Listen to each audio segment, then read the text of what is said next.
need to begin today by apologizing to my Irish ancestors. I got up very early this morning, got dressed in the dark, and I thought this was a green shirt. It isn't. Happy St. Patrick's Day to the rest of you. Today we're going to talk about specifically oxidation and corrosion. This material will not be on the midterm, but it will be on the final, so there is some reason to pay attention to it. These are the harmful environmental interactions that in fact lead to a great deal of damage around the world, as you've probably experienced in your own life. So let's see where they come from. One of the first things to realize, which people kind of forget, is that almost all metals will oxidize spontaneously. Metals burn. And if you think for a moment, you have seen them burn, although you probably weren't aware of it. Consider a machining operation or someone dropping a muffler on the freeway. You see that train of sparks coming out. What those sparks are very tiny metal particles which catch fire and burn. That's what makes sparks. You also know that metals burn because if you think about it, there are no nuggets of iron to be found, even in the regions that are richest in iron ore. The only nuggets that you find out there are nuggets of gold. Gold is about the only metal that does not spontaneously oxidize in air. As a consequence, all the others do. So they will spontaneously oxidize in air. So why don't they? Why doesn't the Golden Gate Bridge catch fire as we're sitting here? Well, there's a very simple reason for that, and that's what we need to talk about. In fact, all metals do oxidize, except for gold. They oxidize spontaneously, and they are constantly oxidizing all around us. Why don't they burn spontaneously? They don't burn spontaneously because they protect themselves. When a metal is exposed to air, it will immediately form a tight coating of oxide on its surface. Because that coating of oxide is on its surface, and because that oxide is ordinarily a rather stable material that has a low diffusivity, it is difficult for either oxygen to diffuse in or metal to diffuse out to continue that oxidation process. So metals survive not because they are resistant to oxidation, gold again being an exception, but because they paint themselves. In fact, and I'll say this again in a minute in a slightly different way, the metals that you regard as being most oxidation resistant are in fact quite the contrary, the most susceptible to oxidation of all. Think of a chrome bumper on an automobile. Goes around bright and shiny, right? Doesn't rust, right? Bunk. The reason that chrome bumper is bright and shiny is because the chromium oxide, Cr2O3, is a very stable oxide. The minute you expose that bumper to air, it forms that stable oxide. The oxide is so stable that it seals off the surface while being so thin that it easily transmits light. And that's why a chrome bumper looks bright and shiny to you. Not because it doesn't oxidize, but because it does oxidize so ferociously. Aluminum. You think of aluminum as being impervious to oxidation. Fantastic finishes they advertise on television. Aluminum is very susceptible to oxidation. Al2O3 is very stable oxide. It oxidizes immediately, it seals itself off. So at ordinary temperatures, the metals that survive do not survive because they don't oxidize. They survive because their oxide forms a protective film, which keeps them from oxidizing further. The metals that do not form such protective films, like sodium, for example, oxidize spontaneously in the air, and you never use them because you can't expose them to air. The metals we can use are those that form protective layers. Well, when they do oxidize, and the metal begins to oxidize just as soon as you put it in contact with air, because thermodynamics is a driving force for that, there are really three different kinetics of growth. Parabolic growth. We already talked about the fact that if we are building up a film, or you have a reaction at the interface, an easy way to see the scale of that reaction is to remember that the mean diffusion distance goes like the root of time. In fact, like the root of dt. Therefore, if I have a metal that is oxidizing by simply growing the film that is on its surface, the rate of oxidation, change in mass or time if you want, is going to be proportional to the square root of t.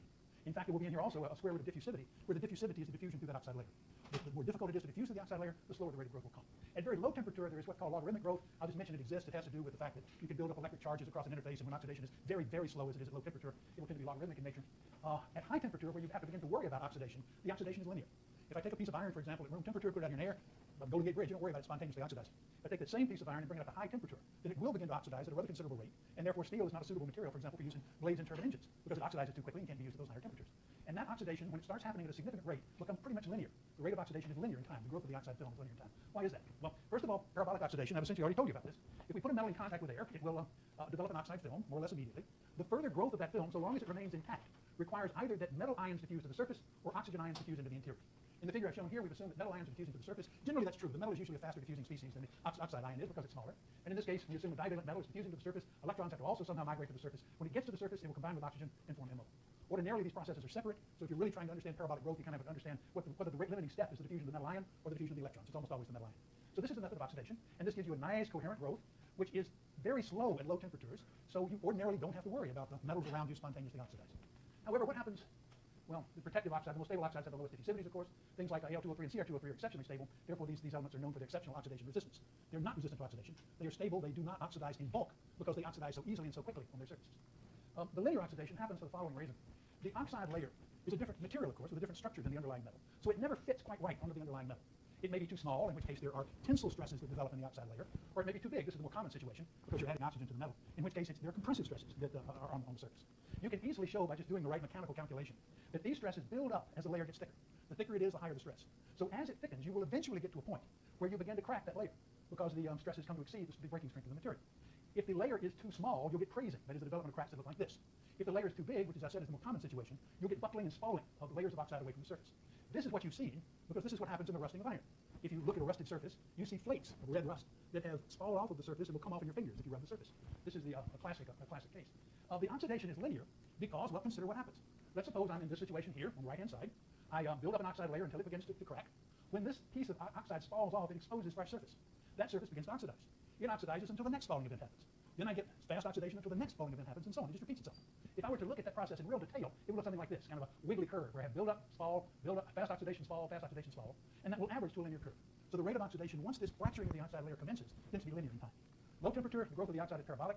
Most of the time you won't even notice it if you're talking about finite times and really low temperatures. At high temperature, the rate of oxidation is linear, and you will see falling of oxide off the surface. Oxidation resistance. There are, well, two ways of oxidation resistance. There's the thermodynamic resistance, gold and platinum, in which the oxide simply doesn't form. That's why if you go up in the Sierra and start panning in the creeks, you can find to this day flakes of gold, real gold, metallic gold. They are there because gold doesn't oxidize. That's a major reason that gold has such great monetary value. Because if I take a bar of gold and I put it in a vault somewhere and go away for 20 years and come back, that same bar of gold is going to be sitting there and it's going to weigh the same, to within the accuracy of any scale you're likely to use. If I do the same with a nice piece of high-quality iron, come back 20 years later, it's oxidized. You leave it out long enough, it's gone. Gold preserves its value because it doesn't resist. But these are the only elements that get their oxidation resistance from thermodynamics. All of the other metals that are useful get their oxidation resistance from kinetics. The oxide just can't grow. This class includes the most easily oxidized metals like aluminum and chromium. These are the things you think of. These things don't rust. Well, that's why. Oxide forms easily and paints the metal. However, you've got to be careful with all of these, because if the oxide is somehow penetrated, you can get a catastrophe. There was, I don't know if I have a slide on that or not, I'll see in a minute, but there was a famous, when the London subway came in back in the, I think it was early 1960s, late 50s, early 60s, they came in with these bright new aluminum cars that were supposed to be shiny. Well, some vandals, I guess, but technologically aware vandals, started going and writing their names on these subway cars. What they would do is they'd go in with a little vial of mercuric chloride. Mercury attacks the oxide layer in aluminum. I think I'll show you how in just a minute. And since it attacks the oxide layer, once it attacks the oxide layer, the aluminum is it corrodes very quickly. So if you take mercuric chloride, wet a brush, and use a sharp object so that you penetrate the original oxide layer on aluminum, you'll end up writing your name, aluminum oxide. Very easy to do. If you break the oxide layer, you've got a problem with this method of protection. Breakdown of, oh, here it is right here, as a matter of fact. A couple of things can happen to break down this protective film on aluminum. One is to, if you want to get a real reaction, call an airline and tell them that you want to make a shipment across the United States. They'll ask you what you want to ship. Tell them you want to ship liquid mercury. See how fast they hang up on you. I once, when I was working in the aerospace industry, we were building one of the first surface effects ships for the Navy down in the shipyard in New Orleans. I was working in Buffalo at the time, Niagara Falls. I got a call literally in the middle of the night. They said, pack your bag, go to the airport, there'll be an airplane waiting, we'll tell you why when you get there. So I go to the airport, we start taking off for New Orleans. What had happened was, this vessel, which is made of aluminum, had hollow aluminum side holes, which were doubling as the fuel containers. And some idiot had decided to pressure test them using a mercury manometer. The mercury manometer broke, spraying mercury all over the thing. Well, the mercury will not kill you, so long as the oxide film is intact. But if you break that oxide film, you have the following disaster. Aluminum and mercury form an amalgam, with eutectic if you want, which is liquid at room temperature. So here you get this liquid phase. You know I showed you last time how you could use a liquid to grow a fiber? Well, this is a good way to do it. You put the mercury on the surface, you scratch the surface, you form this amalgam, the aluminum comes in to the mercury, hits the surface, oxidizes to form Al2O3, which grows out as a whisker, more aluminum keeps coming in, and eventually this thing will catch fire and burn. You're fine as long as the film is intact. So the problem that we faced with this vessel was how do we guarantee that we get all of the mercury tied up before some idiot scratches the surface and destroys the ship. Turns out that's pretty easy to do. Mercury reacts very strongly with sulfur to form mercuric sulfide, which is very stable. You just go in with powdered sulfur and make sure the surface is well coated with sulfur, and the mercury will pick up the mercury, and so there's no longer a problem. But it's a very serious issue. So the problem with using this mechanism as your fail-safe mechanism, you've got to be careful. If you do anything to break down that oxide layer, you can have problems. There have been problems around the United States periodically in people using aluminum fishing boats. Aluminum outboard motorboats are very common as fishing boats. There's certain harbors, not so much now as it used to be, where you cannot use those boats. The reason is that there is industrial effluent in those harbors, which turns the water, seawater, from being slightly basic, which it normally is, to being just acidic enough to start attacking this aluminum oxide coating. Net result, in almost no time at all, these boats will corrode away. So you've got to be careful when this is your mechanism of protection against oxidation. The other issue, of course, is sparks and explosions. If you ever go into a plant which is processing aluminum, the first thing you'll notice is that you're walking into a dense fog. There are spigots in the ceiling. Same is true of titanium plants. There are spigots in the ceiling which are constantly putting out a mist which is coming down. The reason for that is to trap any metallic dust that may get into the air. Séjourner-Péchanet, the big French aluminum company, now merged with Alcan, I think, blew up a huge plant about 25 years ago, aluminum dust explosion. I once had to look at a plant down in Los Angeles which was processing titanium.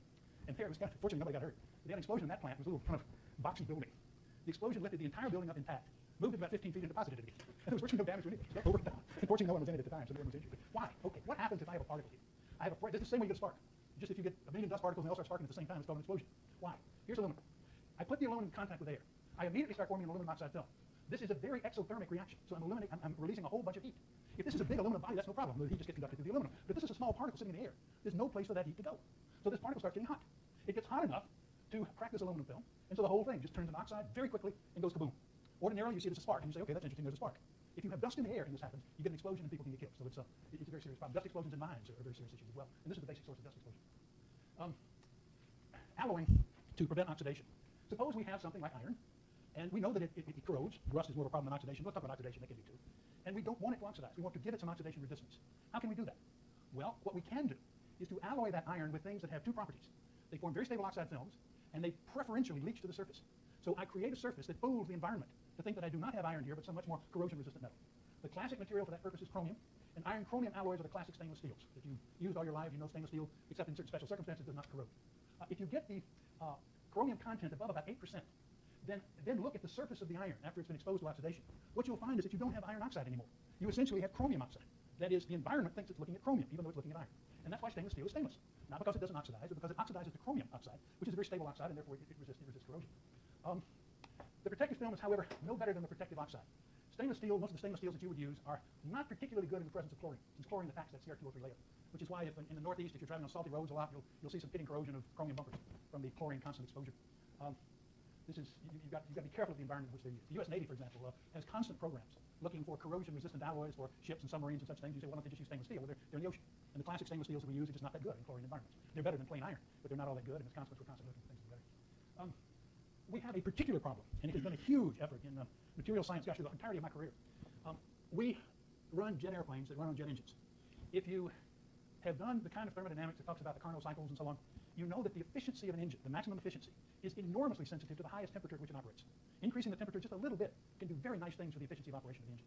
So for the entire period of history of jet engines, there has been a constant struggle to come up with materials that can operate at high temperature. Materials that operate at high temperature must be protected against oxidation. Incidentally, it's kind of a funny story. I wondered as a kid, in the Second World War, the Germans were the first to put jet airplanes in the air.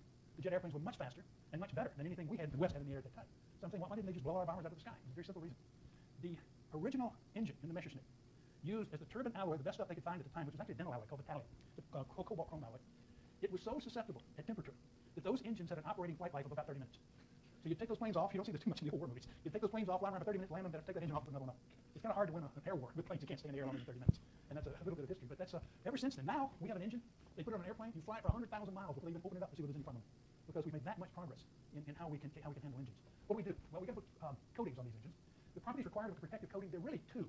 It has to have good oxidation resistance so that it doesn't oxidize. It also has to have good mechanical integrity, and in particular good adhesion to whatever the high temperature alloy is that it's protecting. The reason for that is that engines don't just operate. You land the airplane, you turn them on and you turn them off. So engines are constantly going through huge thermal cycles. As the turbine blade gets turned on, up the temperature gets turned off, back down to room temperature again. And if you don't have just the right coating on it, you'll just pop that coating off. It'll stall the first time you have a thermal cycle like this. So the continuing research on protective coatings is looking for things that have good oxidation resistance and also resistance to fall or fracture. For the oxidation resistance, we use the typical materials, aluminum and chromium. These are all high aluminum chromium alloys. Have to be particular kinds of alloys, but they have to be able to take the temperature. And of course, aluminum melts at very low temperature. For resistance to fall, the main source of fall is thermal shock, as I just described. So you try to match the coefficient of thermal expansion as closely as you can between this coating and the substrate. And you also will tend to use intermediate bonding layers, intermediate layers of ductile material that will kind of absorb the thermal stresses due to the difference in coefficient of thermal expansion. So these are the kinds of things you're trying to do. The common choices these days are we call co-crowley, nickel crowley, cobalt, chrome, aluminum, yttrium. The cobalt is your high temperature constituent, or nickel also a high temperature constituent. The chrome and aluminum are there for oxidation resistance, and you adjust the ratio, not just to control the oxidation resistance, but to adjust the coefficient of thermal expansion. Aluminum tends to give you a high coefficient of thermal expansion. Chromium drops it quite a bit, so the mixture of these two you can kind of tune the coefficient of thermal expansion. Yttrium is a fairly recent discovery. It was discovered kind of by accident in these films, as I understand it. And it does kind of a funny thing. The yttrium will, at the interface for these high temperature alloys, tends to form yttrium oxides as particles, which tend to penetrate along the grain boundaries of the underlying material. So you see a cross-section of one of these coatings, and you'll see what look like little pegs going through the bonding layer into the underlying material, and those are yttrium oxide. So the yttrium is nailing the coating onto the substrate. And these are typical alloys. This is a highly constantly evolving technology, because people are always looking for breaks that will give them a few degrees more temperature and a few hours longer life, because there's huge money to be made in doing that. I've incidentally seen a number of jet engine failures in which something happened to this coating, and it gets pretty ugly what happens to the turbine blades when you have a flaw, even a small flaw in these coatings, and allow oxygen to get into these to the blade itself, because it tends to pick out the grain boundaries and just chill them out. Yeah. How do they check for penetrations in the coating? Do they visually inspect all the blades? Or? Oh yeah. They're huge quality control on turbine blades. There have to be. You put a pinhole in that coating, it can be a disaster. So there's very, very careful inspection. And you have to also periodically re-inspect, because even though the turbine is toward the back of the engine, you've got all your compressor in front of it, so you don't